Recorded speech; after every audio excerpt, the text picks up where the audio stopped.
अस्सलाम वालेकुम। डॉक्टर जावेद इकबाल मलकानी, आपके प्यारे बच्चों का स्पेशलिस्ट। कोटशुटा में डेली 3 से 7 बजे तक प्रैक्टिस करता हूँ बच्चों के स्पेशलिस्ट के तौर पे।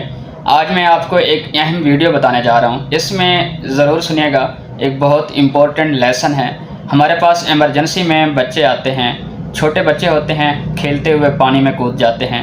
एक बच्चा आया कि वो पानी में गिर गया, और इमरजेंसी में जब हमारे पास ले आते हैं तो बच्चों की सांसें बहाल नहीं होती, बच्चे अल्लाह को प्यारे हो चुके होते हैं। तो सबसे बड़ी जो मिस्टेक हैं जो आप लोग जो पेरेंट्स के यहाँ, और जब ऐसा हादसा आता है वो ये करते हैं कि 1122 को कॉल नहीं करते।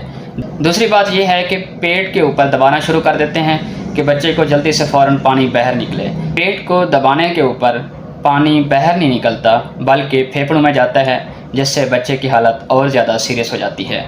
कुछ जो आपने करना क्या है, जब बच्चे को पानी में गिर जाए, ऐसा मसला हो जाए, फ़ौरन से CPR करना है। रिमेंबर मी वर्ड्स, CPR करना है। याद रखिएगा, ये एक ऐसी चीज़ मैं आपको बताने जा रहा हूँ। CPR आपके बच्चे की जान बचा सकती है।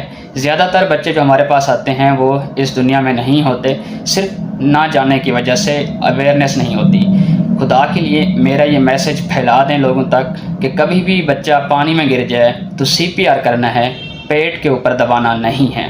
CPR कैसे करना है? 1 साल से नीचे बच्चे का CPR का तरीका अलग है, और अगर बच्चा 1 साल से बड़ा है उसका तरीका अलग है। 1 साल से छोटे बच्चों के लिए आप 2 उंगलियों से CPR कर सकते हैं। चेस्ट को दबा सकते हैं, चेस्ट को 2 उंगलियों से 30, अगर आप सिंगल पर्सन हैं 30 दफ़ा आप दबाएंगे।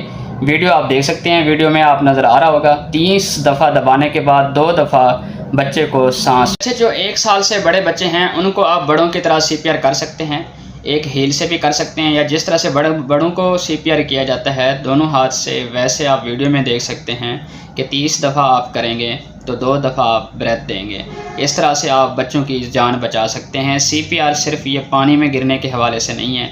कोई अगर कोलैप्स हो जाता है, सांस लेना छोड़ देता है, ठहरा होता है, बच्चा हो, बड़े हो, या किसी को इलेक्ट्रिक शॉक यानी बिजली का करंट लगता है, तो उस वक्त भी आप CPR कर सकते हैं। किसी को कार्डियक अरेस्ट हो सकता है, हार्ट अटैक हो सकता है, बंदा बेहोश हो जा सकता है, उस टाइम भी आप CPR कर सकते हैं। खैर, आज का मैसेज मेरा ड्राउनिंग के हवाले से था कि जो बच्चे डूब जाते हैं उसके हवाले से था कि आपने CPR करके बच्चों की जान बचा सकते हैं। ख़ास तौर पे बाल्टी घर में उनमें पानी भर के ना रखा करें, और अगर बाल्टी पड़ी है तो उसको उल्टा रखा करें। टब, अगर टब पड़ा होता है जिसमें ऊपर नल के ऊपर पानी, छोटे बच्चे जो है वो खोलना शुरू कर देते हैं। एक दफ़ा ऐसा वाक़या भी आया है कि बच्चे नहा रहे होते हैं, घर में कोई होता नहीं है, क्योंकि वो टब पड़ा होता है ऊपर नल के ऊपर, वो जैसे ही पानी खोलते हैं तो वो नहाना शुरू कर देते हैं। और ऐसा स्टेज आती है कि जब टब भर जाता है, बच्चे की हाइट से ज़्यादा होता है, तो बच्चे